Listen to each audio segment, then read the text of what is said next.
Hello and good evening. I'm Meru Gokhale from Penguin Random House India.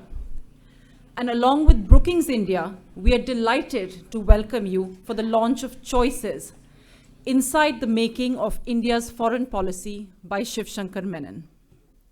We are truly honored to have with us this evening Dr. Manmohan Singh, former Prime Minister of India, who will release the book. The book will then be discussed by an extremely distinguished panel, Mr. P. Chidambaram, the former Home and Finance Minister of India, and Srinath Raghavan, Senior Fellow at the Center for Policy Research. And also, we're truly privileged to have with us Karan Thapar, broadcaster and columnist, to moderate the discussion. Now, the author, Shivshankar Menon, needs absolutely no introduction to this audience. He's a former National Security Advisor and Foreign Secretary, and has had a long and distinguished diplomatic career. Choices looks at 5 pivotal events in India's foreign policy and analyzes with great clarity and wisdom the thinking that informed the decisions taken to deal with them. It is a truly remarkable account, and we are very proud to have published this book on Penguin Random House India's list. May I ask Dr. Singh, the author, and the panelists to please come up on stage to release the book.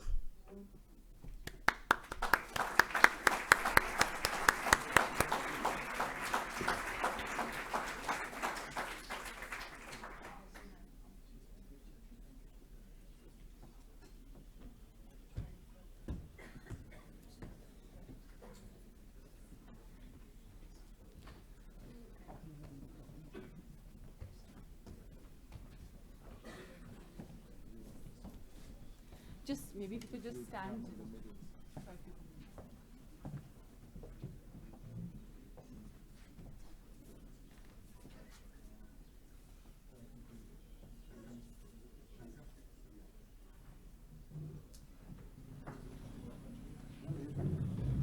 Here.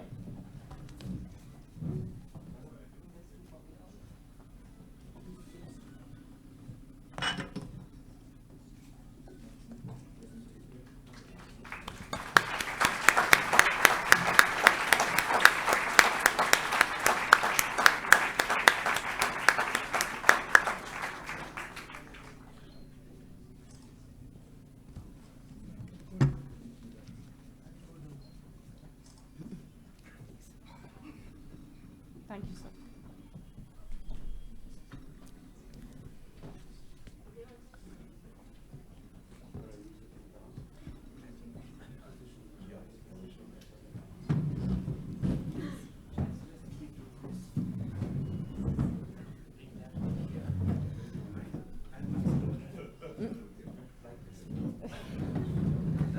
Thank you, sir. We're now going to start the discussion, and can I ask you to please turn off your mobile phones? Over to you, Karan.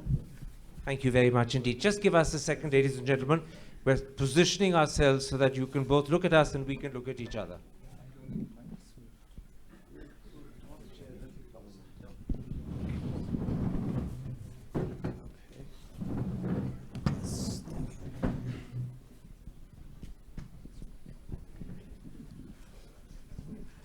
Good evening, ladies and gentlemen.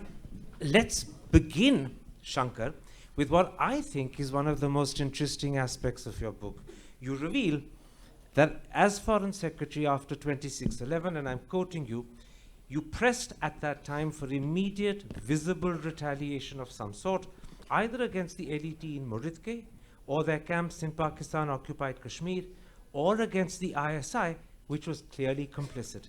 Let me start by asking you, why did you as Foreign Secretary believe that retaliation of some sort was both necessary and appropriate? Well, I think that was an emotional reaction at that moment. And I think it was a normal reaction. Somebody hits you, you feel like hitting back.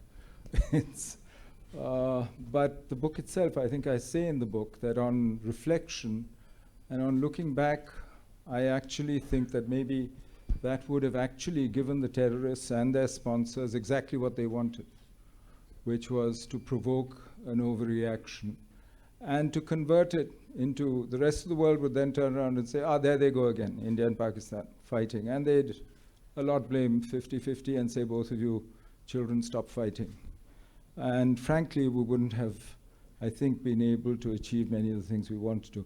But it's true, that was my first reaction, and I think probably many people reacted the same. You were at the time, Mr. Chidambaram, one of the top 4 ministers in the country. When it happened, you were finance minister. A couple of days later, you became home minister. Were you in favor of immediate, visible retaliation?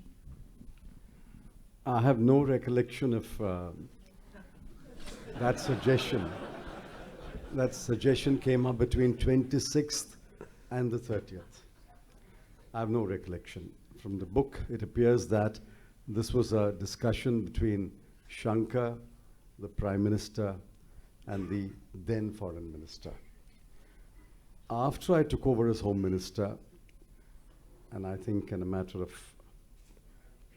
24 or 48 hours, I came to the conclusion, which eventually was the conclusion of the government, that retaliation was not an option, neither desirable nor feasible at that point of time.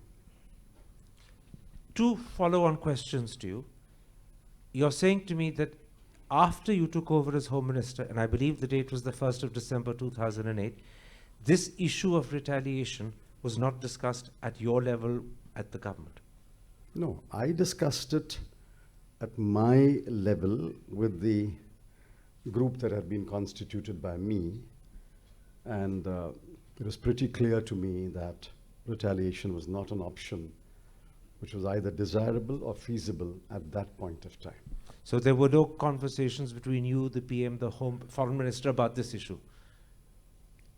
No, but they may have been informal conversations, and I would have reiterated my position. But I don't think there was a formal discussion either in the CCS or in the cabinet. The other thing is you've repeatedly said retaliation wasn't an option at that time. What do you mean by at that time? Exactly what I mean, at that time. But do you mean a little later it might have been an option? No, I can't. I think we're too close to the event to tell you why we could not retaliate at that time. Maybe after 10 years, 20 years. Or when you write your book? I may not write one at all. I'm not as felicitous in the English language as Shankar is. Srinath, one of the reasons Shankar gives in his book, but I noticed he didn't mention it just now when I asked him, for not wanting to retaliate, and I'm quoting him, is that it would go some way toward erasing the shame of the incompetence that India's police and security agencies displayed in the glare of the world's television lights for 3 full days. Would you agree that during those 3 days, the incompetence of Indian agencies shamed the country? Well, it's not a question of whether you're shamed by it or not, but the facts were there, they were played out in full light for everyone to see. And I think, that was one major sort of response of the government, was to harden up our internal security systems afterwards, and that's what Mr. Chidambaram was doing precisely after the event. Except Shankar, I believe, is the first person of that level of seniority who's been open and frank enough to talk about not just incompetence, but also the shame it caused. Yeah, sure. I mean, I think, the fact that, such an attack of the scale happened and happened in the way that it did, and the fact also that our response was wanting in so many levels, from the strategic to the tactical, I think was something the government took on board. And as I said, that's exactly what Mr. Chidambaram's remit seemed to have been immediately after the attacks. How keenly did you feel both the incompetence and the shame as a minister at the time? Well, we were all deeply ashamed. It was quite clear that there were huge holes in our intelligence and internal security setup. And our capacity to respond was also extremely poor. It took us almost 3-4 days to clear 3 or 4 terrorists holed up in a hotel. So I think that was a low point in India's intelligence and internal security setup. Why was our capacity to respond extremely poor? Was it because we were taken by surprise? Was it because we hadn't had sufficient training for this sort of contingency in advance? What was the explanation? Well, I suppose absence of intelligence is one thing, but even with intelligence, you had an attack 3 days ago. The scale was different, but the brazenness is the same, the daredevilry is the same, and the shame is the same. Only the scale is different. What happened in Nagrota is just as shameful as what happened in Mumbai. Don't you agree? And the other thing that's common is that we keep being taken by surprise. I mean, it happens 3 times a year, but each time it comes as a surprise and shock to us. Between 2008 and 2012 or 13, there was no terrorist attack in India which could have been clearly attributed to a source in Pakistan. There were 3 major attacks: Delhi High Court, Pune Best Bakery, and Mumbai in 2 places. Well, 3. None of them was traced back to a source in Pakistan. It was homegrown terrorists. What we are now witnessing is a daring attack across the border on army camps. The first was Pathankot, and now it is Uri and then Nagrota. On army camps, in fact, each one bears such great similarity to each other that you can almost predict what the next attack will be, except you can't say where it will be. Shankar, hearing Mr. Chidambaram speak, many in the audience may say to themselves, if we had retaliated after 2008 and done it effectively and successfully, maybe what we've since suffered would not have happened. Why did you eventually, and you say in your book, in fact, on sober reflection and in hindsight, the decision not to retaliate militarily was the right one? Why do you think it was the right one? And secondly, add to that this question: if you had, and you'd effectively done it, could we have prevented what's happened since then? Well, that's a big what if. I don't think you can answer that. But I think what is missing in your description of events is, if you look at all that was done when Mr. Chidambaram was Home Minister, to actually fix the response, the intelligence, and thinking about how we would deal with issues like, it's not that we can prevent any further attacks from happening. I don't think that would depend on whether we had retaliated with overt military force or not. I don't think, frankly, I don't think that would.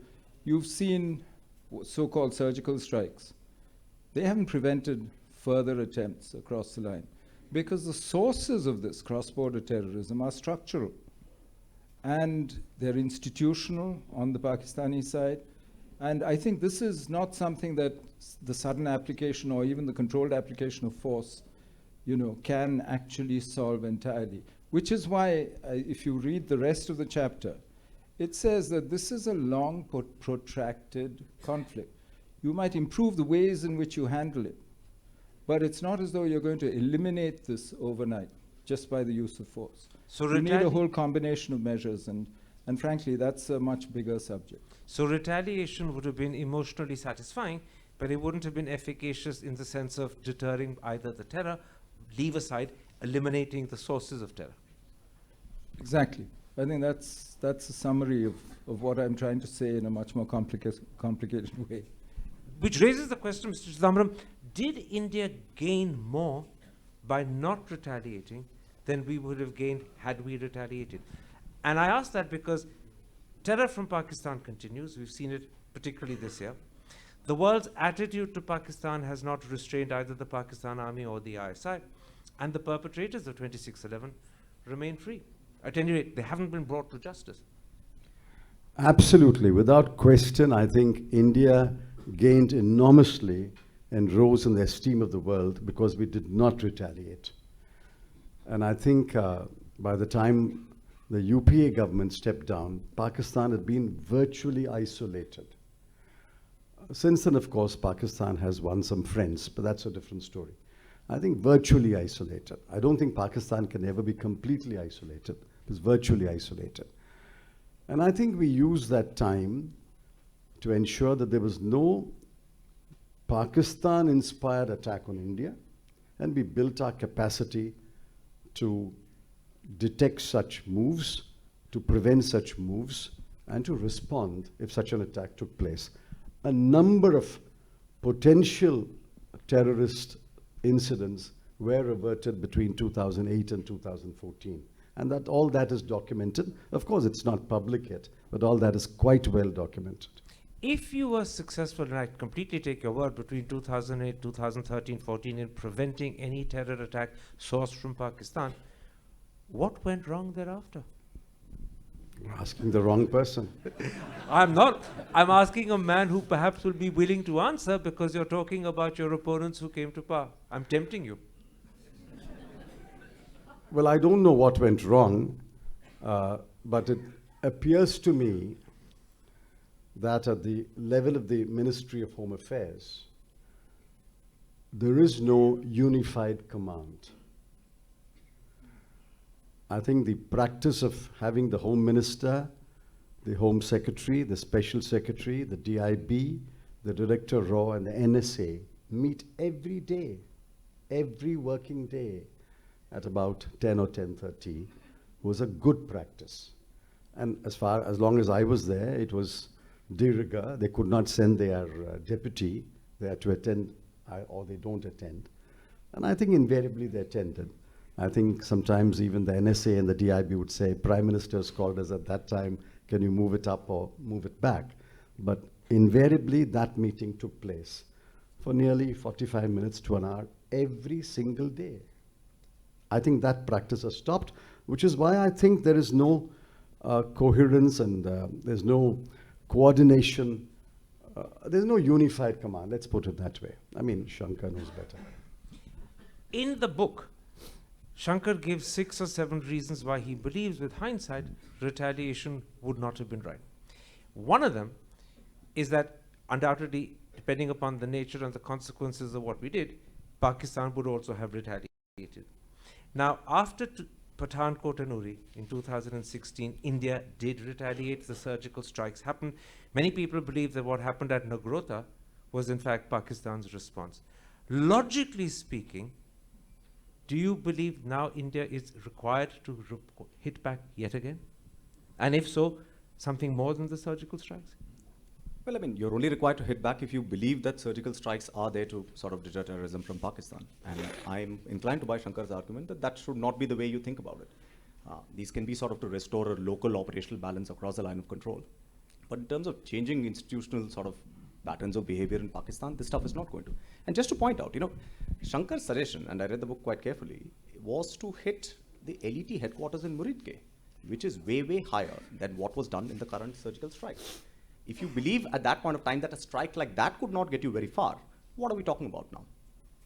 Which means that the strikes that we undertook, which if I recall correctly was something like 2 or 3 kilometers into Pakistan and no more, and secondly limited to launch pads and nothing more, were designed to appease domestic opinion rather than produce an effective result. Well, first of all, I think that was one of the reasons behind it, and I don't think it's an illegitimate reason. I think domestic opinion also needs to be reassured. But the fact is that, you know, attacks of that scale across the line of control are things which have happened, well, many times in the past. And that's primarily to redress the sort of loss of operational balance along the line of control. If you're talking about changing Pakistani patterns of terrorism, that's not going to happen. Just to point out another thing, which again, Shankar sort of, it's there between the lines in the book, is about the use of covert ops by India in the wake of 2008 in order to nab a number of intermediaries and functionaries who were responsible for orchestrating the 2008 attacks. I think those paid off as well. Obviously, you know, I'm sure neither of them is going to be talking about it, but it's there. These surgical strikes were obviously intended to deter. Is Nagrota proof they didn't succeed? These surgical strikes were clearly intended to deter. Is Nagrota proof they didn't succeed? Well, I think some of us said even then that cross-border, cross-LOC action will not prevent terrorist groups either acting on their own or supported by some sections of the Pakistan establishment from attacking Indian installations and Indian camps. These have been going on. I agree with Srinath that it restores balance on the border. It sends a signal to Pakistan, listen, you don't have a free run across the border. That if you can do this, we can do this. But beyond that, to imagine that the surgical strike will put an end to cross-border action, that's been disproved. That's been belied now by what happened in Nagrota. So now, if you were to be NSA and the Prime Minister were Mr. Modi and he said to you, Shankar, how do we respond to Nagrota? What would your advice be? Truly a hypothetical. I mean, Absolutely. But the best questions are hypothetical. what would I say? Would you advise more Please strikes? read the book. What your book actually says, and I have read it, and your book actually says about future attacks after 2008 that responding would be inevitable. But your book also says that it wouldn't necessarily stop the LET because it's very difficult to stop ideologically driven organizations. Now, the inevitable happened. We did respond, and Pakistan has hit back, we believe, with Nagrota. So now your NSA, Mr. Modi says to you, Shankar, what do I do? Very unlikely. But no. Honestly, I think, the problem here is, what do you design those surgical strikes for? What is the purpose of those surgical strikes? I think, as they've both said, it's primarily to restore balance and deterrence on the line, rather than to try and tackle the problem of cross-border terrorism at the roots. Not at all. I don't think it does that. Secondly, once you go public with what you're doing, you lose control over the escalation ladder. Because both sides then have face involved and have to be seen to be responding to the other. And they're then playing to the domestic gallery, to the audience. Now, it's legitimate to play politics with this. We all do.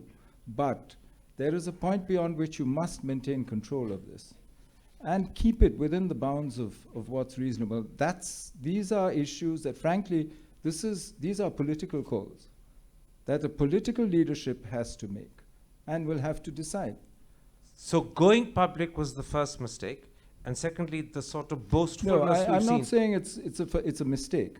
If that's your political calculation as a government, and you know the risks of escalation as a result of going public, you can choose to take it. There are times when you might decide it's worth it. But as I said, that's a political call. But then you're saying that because they went public, they should have factored in there would be something like Nagrota, because in a sense, Maybe going they public did. was inviting it. I cannot speak for them, second guess them. I'm not a mind reader. So maybe they thought this through. I don't know. You'll have to talk to them, frankly. Would you say, Mr. Chidambaram, that the government today faces a somewhat piquant dilemma? If they don't retaliate to Nagrota, it will be widely viewed that they've backed off from their tough posture. But if they do, they're inviting escalatory responses from Pakistan, and you're slowly but inexorably climbing up that ladder. It's a situation of their own making. First, I think ownership should have been left to the army, like we had in the past. Second, I don't think we should make statements like, Pakistan called us day before yesterday and begged us to stop. Or make statements like, I'll gouge their eyes. Those statements make us a laughing stock. If cross-border action does not deter Pakistan sufficiently, I'm not saying it will eliminate any action by Pakistan across our border. If our cross-border retaliation, carefully selected, left to the army to decide time, place, etc., if it does not sufficiently deter Pakistan, I think there are other options that can be explored today. That's a very tempting point at which to end the answer. I have to ask you, for the sake of the audience, what are the other options? But the answer ended there. So Mr. Chidambaram chooses to have national security perspectives in mind at the cost of disappointing the audience. Will you be more forthcoming? You're an analyst. Analytically, what are the other options? And you're an army officer as well. Former, yeah, first of all, and at a very low level. So, by way of a background point, I think you're focusing a lot on what has happened in terms of the recent attack. But I think we also need to bear in mind that ever since the surgical strikes have happened, the line of control has been very active, right? Now the ceasefire is practically notional. It's hanging by a thread out there, and any further decision that we make will have much wider consequences than individual terrorist attacks, right? So I think we need to bear that in mind. Just remember what the situation at the line of control was before 2004. When I was, as a very junior officer, was serving in those areas. Things were very bad. I don't think anybody wants to go back to that. That's got to be a very important consideration. As far as what are the other options, I think, since you asked me, I think there are a lot of covert operations which can be carried out. I think the capabilities for those were already prepared by the gentleman sitting here with me. And I think they don't want to talk about it, but the very long-standing assumption that we have that India doesn't have these kind of capabilities is simply mistaken. I think it's a question of what kind of calibrated action we want to take. How does that fit in with military operations along the line of control and with diplomacy? I think if you're taking an integrated picture of these things, as Mr. Chidambaram says, there are many options. And these options allow us to control the escalation up the ladder. Absolutely. See, at the end of the day, I mean, the key difference about these surgical strikes were that you went public. And the minute you go public, I mean, there is the pressure is on the Pakistanis to respond in a public way. And your options are limited. So you would say going public was a mistake? Going public limits your options. Now, if you know that going public will limit your options and yet you want to go public, that's a call you take, as Shankar said. It limits your options. You should know that going public limits your options. Do you think they took that decision after careful thought, or did they take it because they had domestic pressure to suggest that they had to respond? Did they, in other words, think through what they were doing? You're asking? Yes, absolutely. Well, I don't know where to fit this particular decision, but there are many other decisions where they act first and think later. Let's move on. Shankar, you also make some very interesting observations about Pakistan. You write that you don't believe Pakistan can any longer control terror. Your exact words are, I'm not so sure that it's any longer within Pakistan's capacity to stop terrorism. Terrorism is hardwired into Pakistan's society and polity, not just into the ISI. In other words, Frankenstein has taken over his creator. Well, I think if you look at the war that the Pakistan army has been fighting in Fatahwana for several years now, what they had to do to clear Swat, for instance. I mean, Pakistan has a serious terrorism problem. And so I think, frankly, that's not an easy problem to solve, which is why I wrote that. That doesn't mean that cross-border terrorism is not actively sponsored, large parts of it controlled and so on, by elements in the establishment. No, both happen simultaneously. But fact is that they have a serious problem with terrorism internally, and they haven't managed to solve it. There are many aspects and faces of Pakistan that we encounter in India. There are those who meet at Wagah and light candles. There are Islamabad and Lahore homes where you're welcome, the doors are thrown open to you when you go for cricket and the hospitality is overwhelming. There are other faces of Pakistan that are antagonistic to India. How then do we evaluate this country? Alongside the fact that one part of them is very welcoming, open, there's a lot of Punjabi love.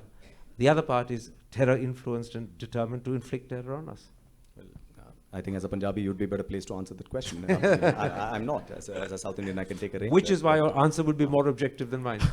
Well, I mean, okay, let's look at it this way, right? I mean, one way of thinking about it is that we try and say that, okay, let's read what is the balance of power within various institutions in Pakistan, which is not a static picture, which is evolving, changing, a new appointment of the army chief, etc. How do you read those kinds of things?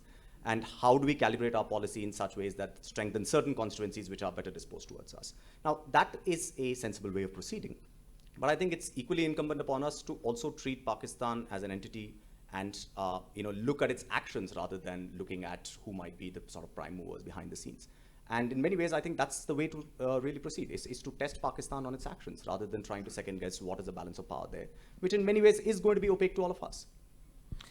Do you believe that India, Mr. Chidambaram, is going to find it extremely difficult to tackle terror? Because one of the comments that Shankar makes in his book is that we're going to have to learn to live with terror. Effectively responding to it is difficult. Ending it is perhaps not foreseeable. Cross-border terror. Cross-border, absolutely. I meant Pakistan terror, sorry. The nature of this animal we must understand. When India retaliates, it's the official Indian security forces that retaliate. And they are governed by a certain discipline, a certain code, a certain military ethic. When we're talking about terrorist action from Pakistan, invariably, not always, invariably, it's young men who are prepared to die.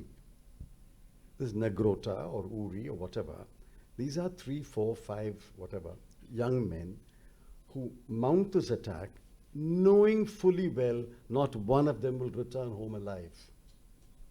Keep that in mind. This animal is a peculiar animal. You are not fighting an official Pakistani unit which is mounting this attack. And therefore, you can't deal with it as if you will deal with somebody's hitting you, hit back. There has to be far more carefully analyzed to see how do you prevent such attacks. I think always keep that in mind, that a terrorist is one who knows the chances of return are virtually nil. And he's prepared to lay his life. Are you suggesting, therefore, the response to terror has to be not just a retaliatory response to the violence, but an attempt to get at the root causes of the terror? Well, if you start talking about root causes of terror and not the actual terror attack, you'll be dubbed in various ways. And that's exactly what I was hinting at. Yes. Eventually, you'll have to live with your neighbors. This is what I think Prime Minister Vajpayee, Prime Minister Dr. Manmohan Singh tried to tell the people of this country and the government. Eventually, you have to live with your neighbors. Yes, you must be on your guard. You must prevent terrorist attack. You must hurt them when you can. But eventually, you'll have to learn to live together. And the answer is to engage Pakistan. In other words, dialogue. Obviously, engagement must begin with dialogue. There are other ways of engagement. Trade is an engagement. Cultural exchanges are engagement. People-to-people exchanges are engagement. There are many ways to engage. But if you disengage completely, the only engagement is when you start shooting at each other. So the present government's policy of refusing to talk is the wrong one? Well, they started at one extreme and they have swung to the other extreme now. Both extremes were wrong. I think the first extreme was over-enthusiasm. The second extreme is their own making, because there is no policy group there which thinks through the consequences of any decision or action. Shankar, your conclusion about India-Pakistan relations is particularly stark and striking. You write, and I'm quoting you, India-Pakistan relations are one of the few major failures of Indian foreign policy. That's particularly blunt, strong stuff. Can you explain to the audience what's brought you to that conclusion? Well, I define success or failure for policy by the outcomes it produces. Does it produce the outcomes it's meant to produce? Now, no matter how you define your desired outcomes in relations with Pakistan, you could start at, say, Jinnah's idea that Pakistan should be to India as Canada is to the US. You could go through that spectrum, through just the modus vivendi, where you learn to live with each other even though you differ, down to various forms of conflict and hostility, managed conflict, unmanaged, etc., etc. You haven't managed to produce any of these. Whichever one of these you choose, your policy is not, and your declared goals of policy have all been at the positive end of the spectrum, and you haven't achieved it. So either you need to change policy, change your analysis, look at what it is, but I think you need to be honest with yourself when you look at policy and you judge it. And I think the only real test of policy is outcomes. I don't think, it's a question of, oh, I feel good, or, yes, I've managed to win, because I think the whole point of the book is that when government makes choices, these are not binary between win, lose, black, white, true, false. These are really, you're trying to create outcomes which are better than what you have today. And that's really the whole point of it. And the book, I think, tries to argue that not just in the Pakistan case, in other cases as well, that what you're trying to do is to create outcomes which you desire and which hopefully other people can also buy into. I know that when you make this comment that it's a major failure of Indian foreign policy, you're talking about 70 years of foreign policy from independence. However, you were High Commissioner to Pakistan, you were Foreign Secretary, you were National Security Advisor, you're sitting with your former Home Minister, Finance Minister on your right, your former Prime Minister straight in front of you. To what extent would you be open and admit that the UPA also contributed to this major failure? Actually, if you read the chapter, it says it doesn't have to have been like this. And the UPA was actually the only period when we really came close to solving our problems and to finding a way forward. That is when we came closest to it on all the difficult issues that we have with Pakistan. If you look at infiltration figures, You cross-border terrorism, tantalizingly suggest there that is- when you talk about the back channel talks, but you don't really reveal in your book what the back channel talks were I think achieving. that's for other people to do. But what I do say is that we came close, and it didn't have to be like it is now. That I do say in the book. Most husbands and wives, when they quarrel, Mr. Chidambaram, say it doesn't have to be like it is now. I think Shankar ignores that there was one desired outcome. The ceasefire did produce a desired outcome. Look at the graph in Kashmir. This graph is published once every month in some paper, but nobody seems to understand the significance of that graph. Just look at what were the total number of incidents in 2004 and then 2014. Number of incidents, number of civilians killed, number of militants killed, number of security forces killed. The graph is a dramatic fall from 2004 to 2014, and I would attribute it to the ceasefire on the LOC and the international border. Would you talk a little about what the back channel could have achieved, was likely to achieve, what it was getting close to achieving, or is that also under wraps? No, I was not involved in the back channel talks. So Shankar knows but won't tell, you don't know and you prefer to keep quiet. Well, if I don't know, the best is to keep quiet. The politicians often speak when they don't know. I applaud your restraint. Would you agree with Shankar's conclusion that India-Pakistan relations are a major failure of Indian foreign policy?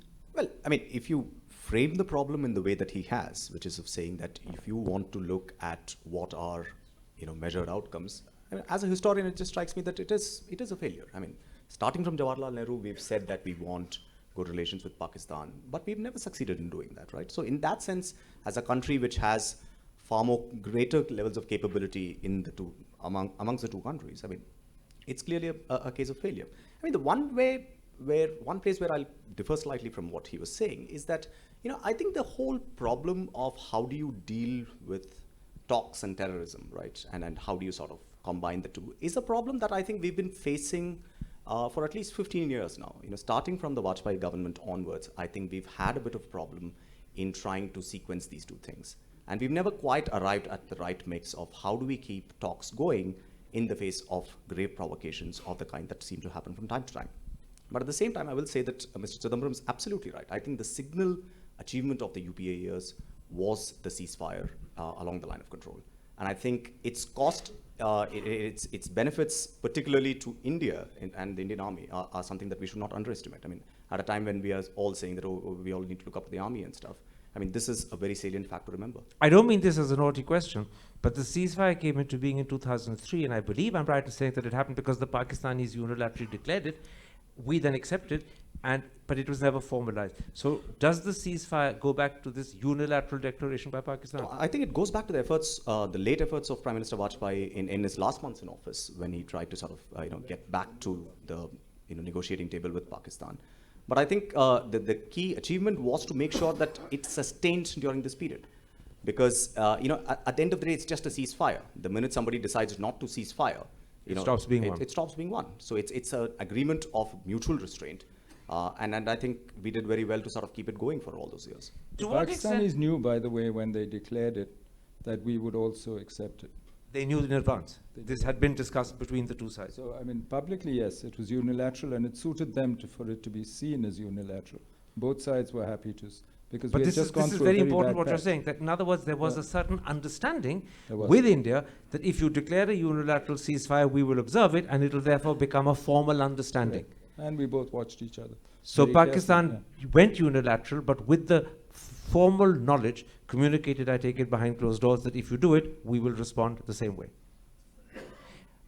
This comment of Shankar's, that India-Pakistan relations are a major failure of Indian foreign policy, do you believe anything has changed in the last 2.5 years under Mr. Modi, or does the taint of failure linger on? Well, I mean, it hasn't, right? I mean, if you're talking once again about concrete outcomes, which I think is the only way to talk about it, right? I mean, there's no point making declaratory statements or looking at various kinds of impact. What you need to see is what are the outcomes, and the outcomes are very clear. We began on a very high note. Currently, we are plunging the depths of the whole thing. We don't know what tomorrow is going to look like. And I don't think it's at all, anybody can claim success in Pakistan policy under this government, or indeed under any government in the last 70 years. Shankar, you also express in your book a certain skepticism of American behavior both during and after 26/11. You say there will always be a suspicion that the United States knew much more than it admitted. Many people at the time, conversationally and analytically in papers, expressed a similar opinion, except at the time you were Foreign Secretary and better informed than the rest of us. So why do you have that suspicion? I think the primary cause is because of David Headley having worked for US agencies. And nobody really knows when he stopped working for them. He seemed ready to work for several people at the same time. He was working for the ISI, for Lashkar-e-Toiba, he was working for the DEA, the US DEA, all at the same time. So it's not quite clear how much they knew, how much he had told them.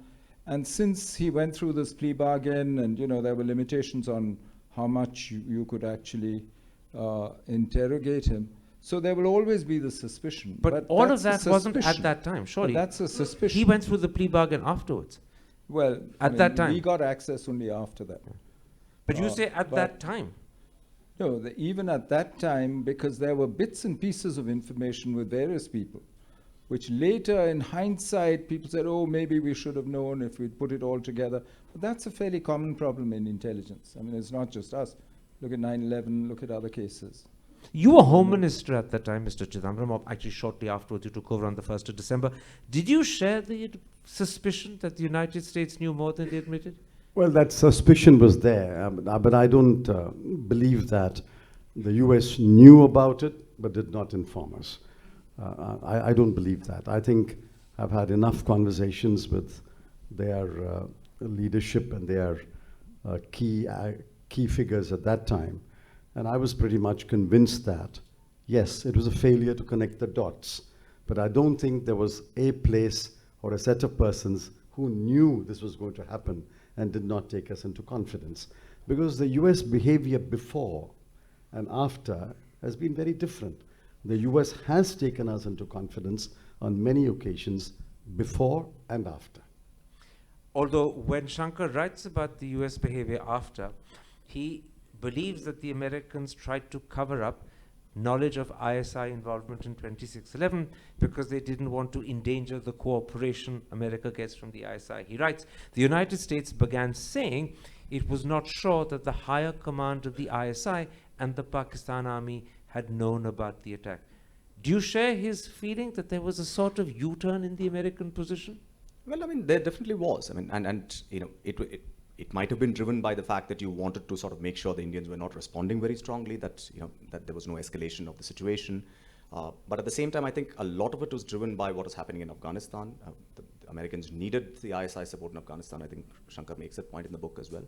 And in that context, I think it was there. And I do believe that U.S. policy towards India-Pakistan relations is driven to a considerable extent by questions of Pakistan's utility to the United States. Again, this is not something which has begun now. Starting from 1954 onwards, decade on decade, Pakistan has reinvented itself, made it useful, found occasions where its utility could come into play.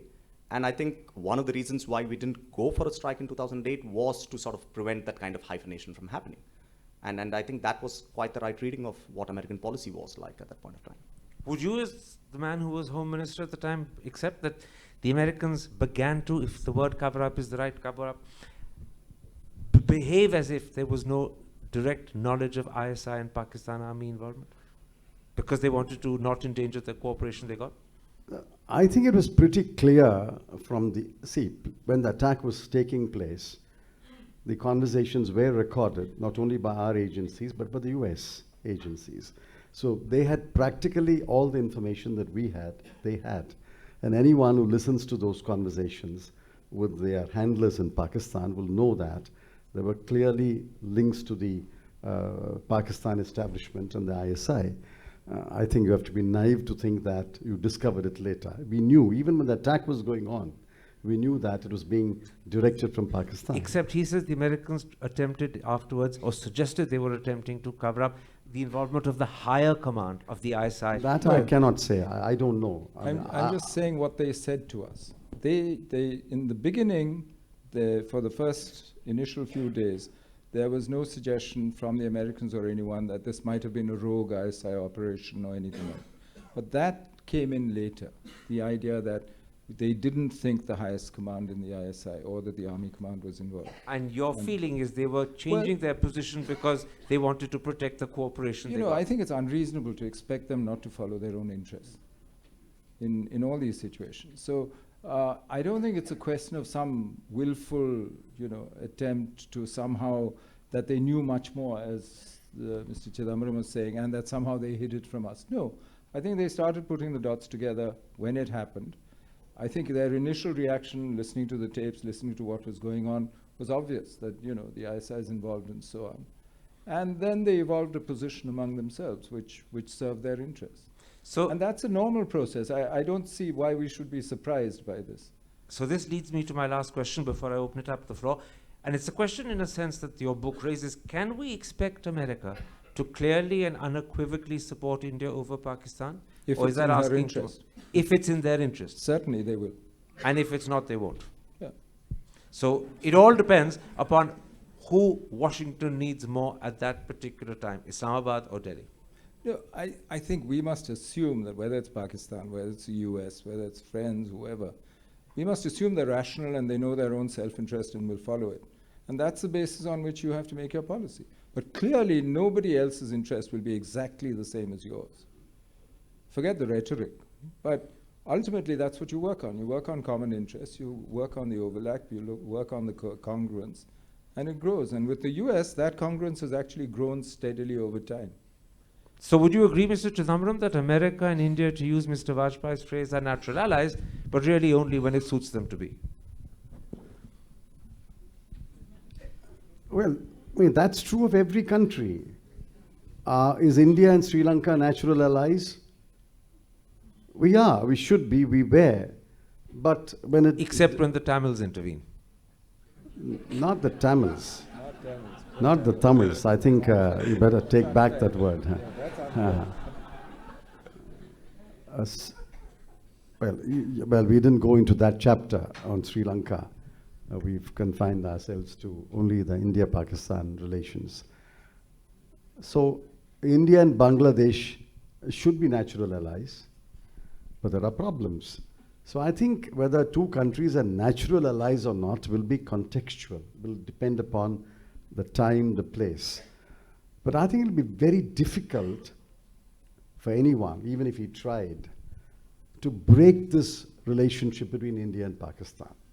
One of the main reasons, and I've said this before, I don't know how many agree, there are 3 million people of Indian origin in the US. That's a powerful cementing factor. And you can't, neither the American leadership nor the Indian leadership can ignore the views of these 3 million, 3 million, isn't it? Indians in America, and their families here and families there. So I think it'll take a lot of doing to break India-US relations. But there will be times when the relationship is tense. Diplomacy, skill, statesmanship lies in negotiating those difficult turns. But does it mean, Srinath, that the hyphenation with Pakistan that we are so determined to end remains a continuing feature in the eyes of the world when they look at us? It need not be. I mean, that's the point, right? I mean, because if you look at the development of US-India relations, say, from 1998 onwards, from when Prime Minister Vajpayee was in office, I think it's fair to say that US-India relations have improved despite the fact that US has enjoyed a closer relations with Pakistan at that point of time. Partly because it's driven by other things. And in fact, Shankar mentions at one point that one of the sort of unstated assumptions is the question of the rise of China. What kind of policy does India want in Asia? What kind of a security system does it look after? So there are other fish to fry as well. I mean, Pakistan need not be the single lone guiding star of our foreign policy, much less of our policy towards the United States. And I think taking things in totality, Pakistan is just one small part. And it is one small part of the book as well. Absolutely. In fact, it is only one essay in the book, and there are several other essays in the book about India's first no non-use nuclear policy, sorry, not first use, no first use nuclear policy. There are also chapters there about relations with Sri Lanka, as well as chapters about the Indo-US nuclear deal. Those are issues that you can raise now when we open up the discussion to members of the audience. Please just put up your hand, identify yourself, and someone will come around with a mic. And then when you ask your question, if possible, also please say which member of the panel you're directing it at. Yes. Swami from Coimbatore, a Tamil like Prime Minister Chidambaram Ji. I am a Tamil like Chidambaram Ji. I am from Coimbatore. I am Krishna Swami. I just want to know whether through intelligence agencies was there a handler behind late Veluppillai Prabhakaran's decision in the case of late Prime Minister Rajiv Gandhi's assassination on 21st May 1991. This is directed to Sri Menon. I have no idea. And handler, I have nothing to indicate that.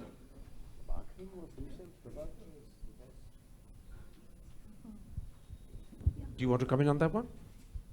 No, Prabhakaran did not require a handler. Prabhakaran was the boss of the LTTE.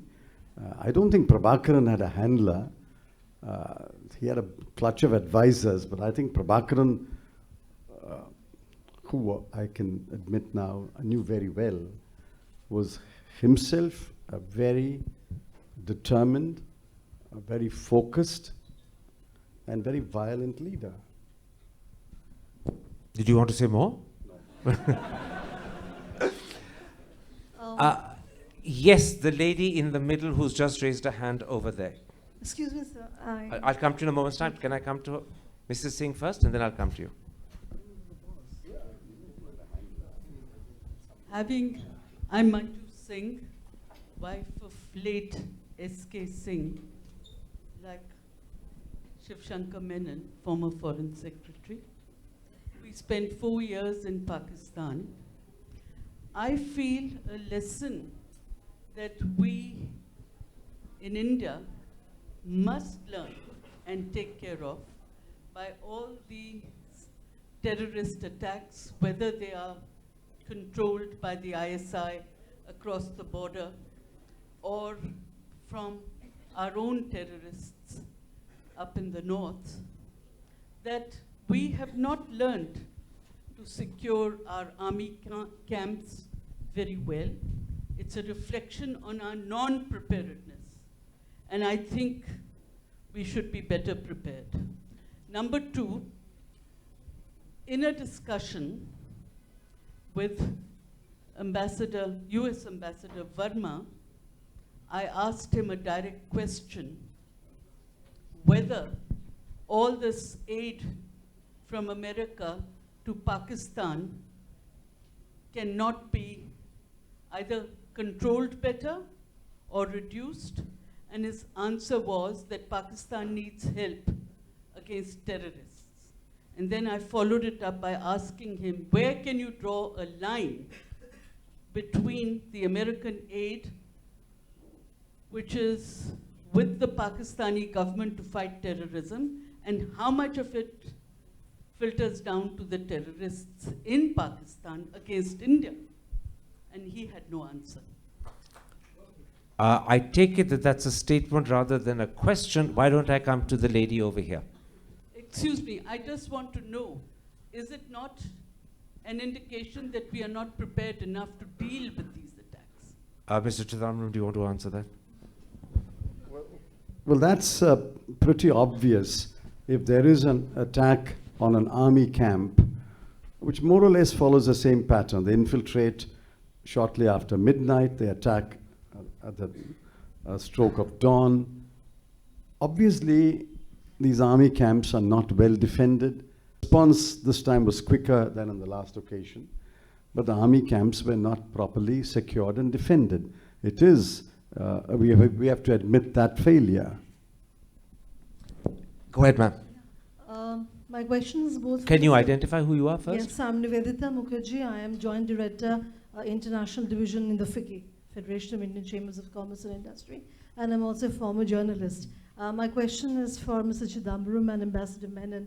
Mr. Chidambaram, you said that your policy of restraint and not to retaliate post 2611 did yield peace dividend for a couple of years. But do you feel that in the process, you let down the public sentiment, which was clamoring for some kind of an action from the government? And do you think that the current government has, in the process, kind of been able to convert the public outrage following the 3 incidents into a kind of a feeling that yes, this government is responding to the terror? See, I believe that political leaders must indeed heed public sentiment, public voices. But there are occasions where political leaders must lead public opinion. You can't always heed popular public opinion.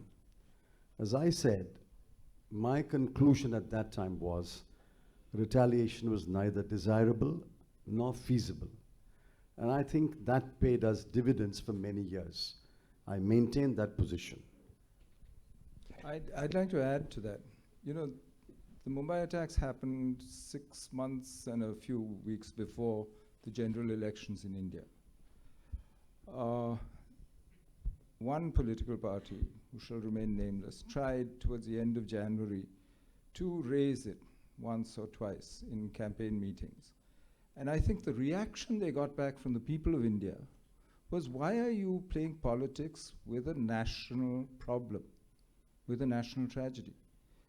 And you'll notice that in that whole campaign in 2009, there was no mention of Mumbai. It wasn't an issue. Nobody said, why didn't you retaliate? Why didn't you do this? Because I think we underestimate the wisdom of our own people and their ability to understand complex things. And so, frankly, I would question the basis of your question. And I agree with what you said, actually, that if leaders lead, explain to people, and say what public opinion is more than ready to be persuaded. There was a gentleman at the back with the glasses. Yes, sir, go ahead.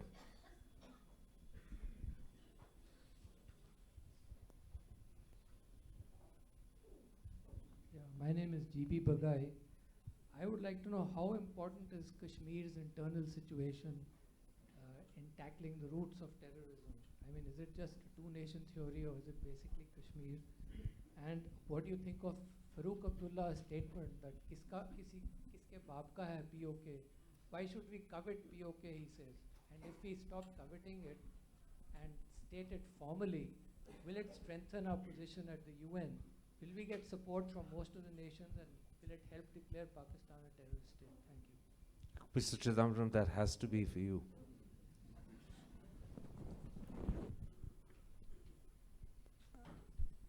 You see, I think Kashmir is a very complex issue. It can't be answered in a very short answer.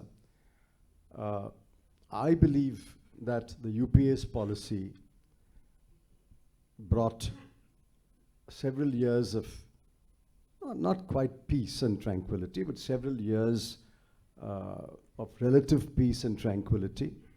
And we could focus on development, we could focus on implementing projects, creating jobs, building skills, etc. All that lies shattered today. There was a time when 50 chartered flights landed in Srinagar every day with tourists. Today, there's no tourist in Kashmir. As Srinath said, as Shankar said, one has to measure the efficacy of a policy only by its outcomes. I believe that the policy that we adopted towards Kashmir, namely ceasefire on the border, talking to all sections of the people, appointing interlocutors to engage with the people. Yes, we made mistakes. We didn't follow up on that. Brought at least 8 to 9 years of peace and tranquility, relative peace and tranquility to Kashmir. All that lies shattered today. And I think the origin of this decline is that completely unethical, unacceptable coalition between two political parties which were bitterly opposed to each other. That, I think, was the greatest provocation to the people of the valley. I've written about it, I've spoken about it. And as that unusual, unacceptable combination remains there, I don't think, I can't see any way forward in Kashmir.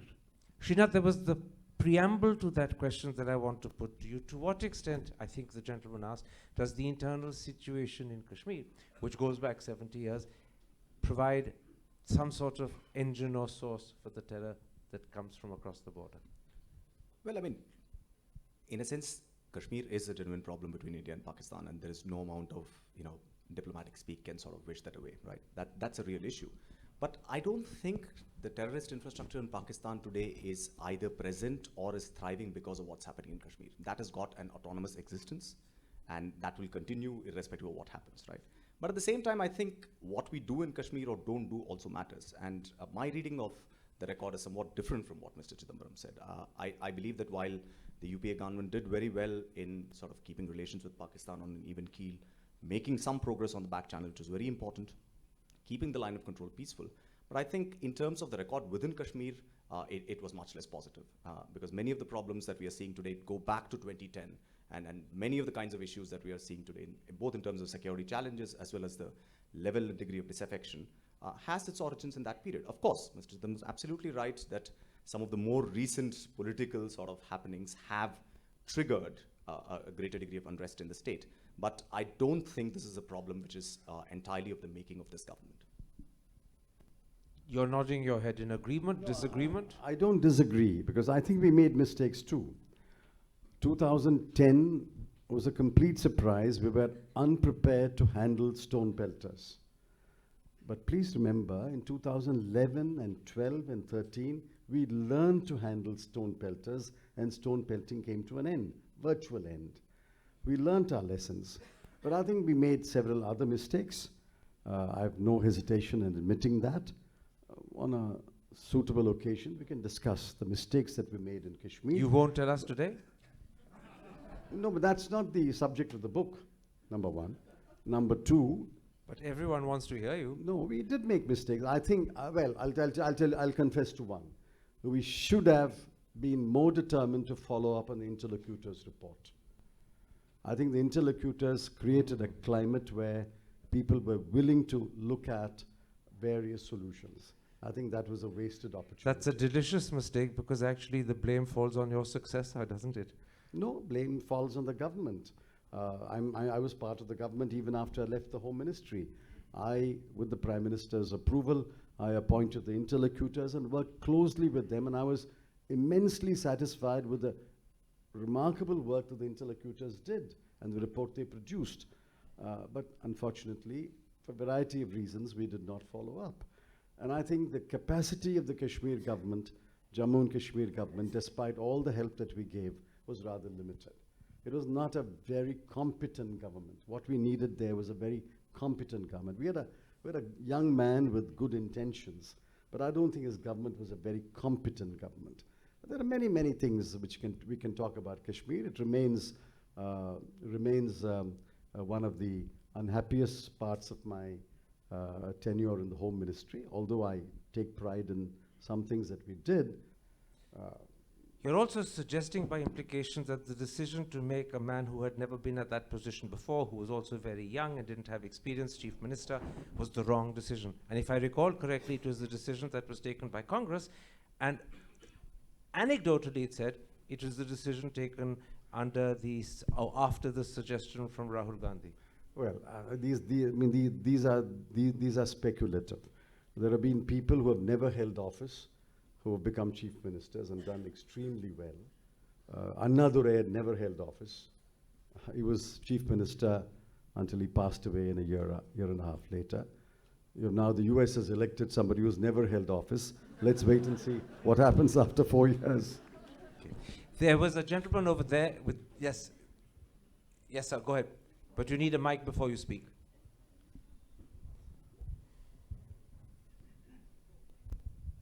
Thank you, sir. I'm Sanjeev Srivastava from IDSA, and my question would be that to the panel, that what would be your recommendations for the present government and our policymakers at this time about dealing with the upcoming Trump administration? Well, let's give that to the former NSA and former Foreign Secretary. This is designed for you. I would say wait until they make up their mind what they want to do. They haven't appointed the Secretary of State yet. You just have a name for a Secretary of Defense today. I think until, I don't think, A, he has no record of public service that enables you to judge what he'll do. B, he campaigned on a set of slogans, many of which I think already he's showing signs of shifting from. So before jumping to conclusions, before deciding on how you're going to approach this administration in the US, I think it makes sense to actually wait and let them sort themselves out first. Mr. Qureshi in front of me. Can someone bring Mr. Qureshi a mic, please? My name is Desai Qureshi. I used to work in the Election Commission. In the Constitution, there is talk of freedom of expression, and there is a talk of some reasonable restrictions on it. And one of the reasonable restrictions is in the interest of internal security and also neighborly relations. And that provision of the Constitution is being violated every day on the TV channels. Do you think that makes your task difficult in the foreign ministry? I think, it can be used as well.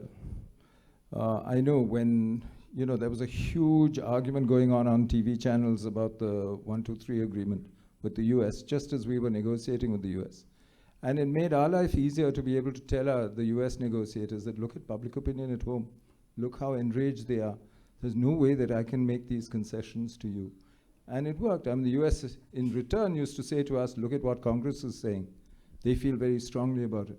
So frankly, I don't think it should affect your choices and people will express all kinds of views in our system, on television, in the media, everywhere. And they do in the US as well. So between two open societies, I think it really doesn't matter. It's dangerous when closed societies actually think you are like them. And that is not a good situation. I often say to my Chinese friends that, we do in public what you do in private. So please don't think that this represents some huge split of opinion or that some incapacity on our side. And I think they've also figured it out now. They're sophisticated enough, I think, to have figured it out. But you're right, it is a factor that you have to choose to use and work around.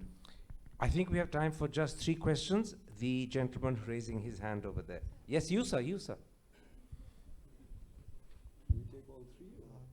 Hello. I'm Akshay. I'm a research scholar at Jawaharlal Nehru University, School of International Studies. I have 2 questions.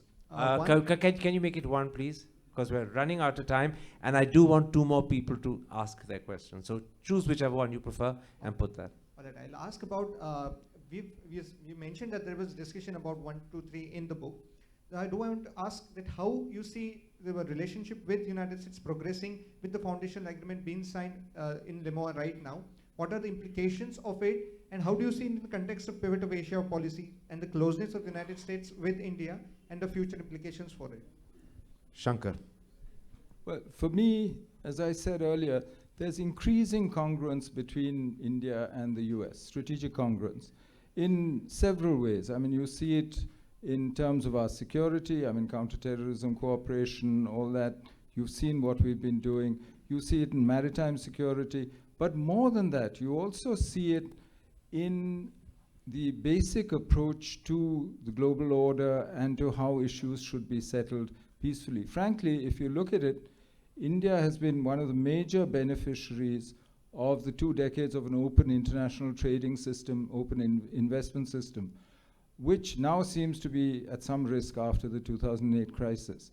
And that's a system which the US manages and runs. And it works for us. Those have been some of our best years in terms of transforming India.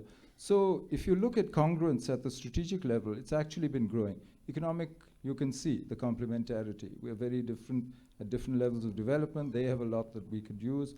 And vice versa. We can also help the US. So for me, that's a congruence which will just grow. If you look at the relationship today, it's better than it's ever been before. And as long as both sides concentrate on their interests and on a rational calculation of, and work towards the same goals, which is, I think, what we've been doing, for me, this relationship will do better and better. Yes, sir. Thank you. I'm Yogendra Kumar, former ambassador. This is regarding the discussion on our response to the Mumbai terror attack. And maybe I can address this to Honorable Mr. Chidambaram. What I understood really is ceasefire and so on and so forth. Basically meant that it was a strategic calculation on the part of and leadership to actually follow a certain course of action, which we responded to. In this case, the initiative for escalation or de-escalation rests with Pakistan.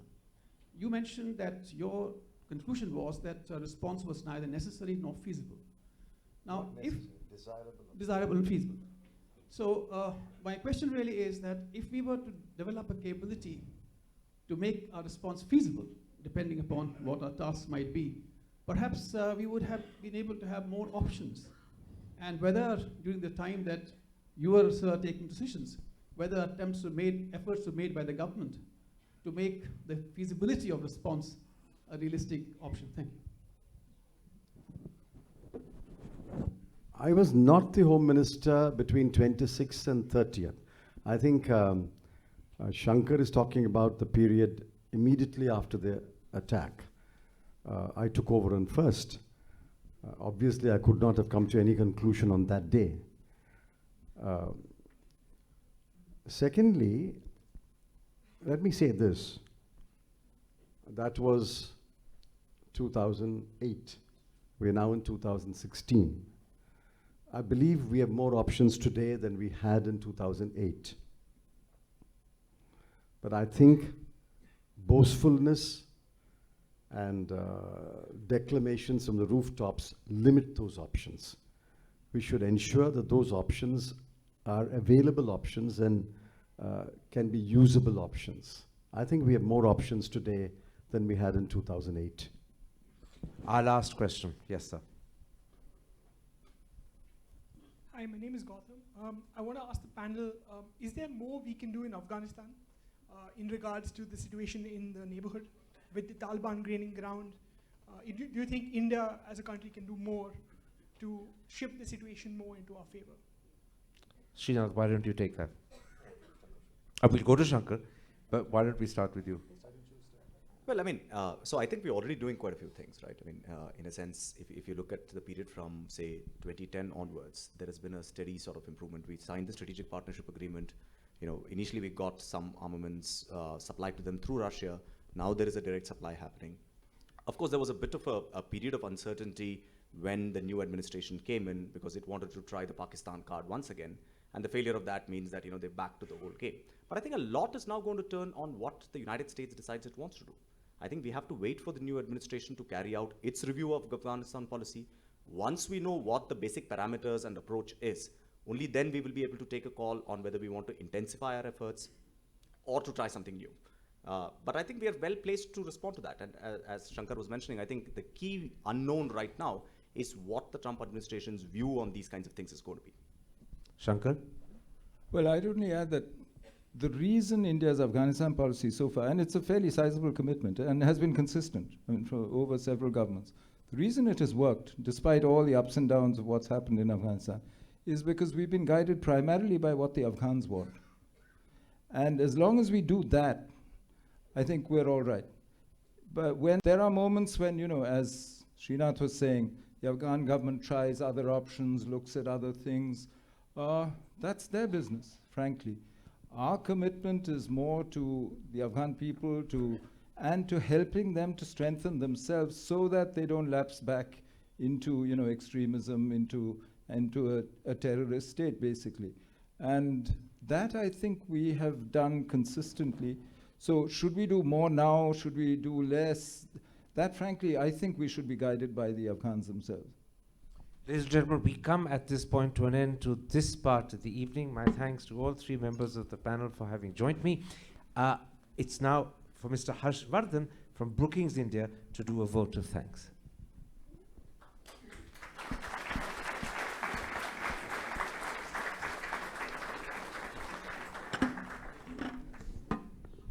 Thank you very much.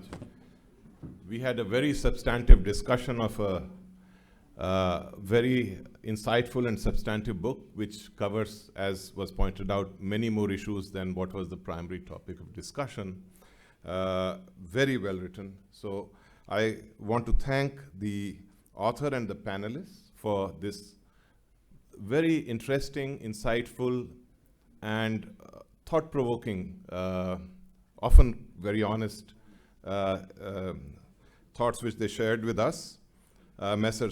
Shivshankar Menon, Mr. Chidambaram, Mr. Srinath, Raghavan, and Mr. Karan Thapar. Thank you to all of you, and especially to Dr. Manmohan Singh and Mrs. Singh. Dr. Singh, thank you very much for releasing the book and being present in the proceedings here. And I want to also thank, on behalf of Brookings India, Penguin India, which has organized this. Very well done indeed. I'm informed book signing is on stage, if I'm, is it? Or, yeah, that's what I was told. And if that is the case, then please form orderly queue here, no? Sorry, but we have to wait for Dr. Singh to leave. Okay, so with that, I thank the audience for being both patient and very involved in this discussion with their questions and comments. Thank you very much.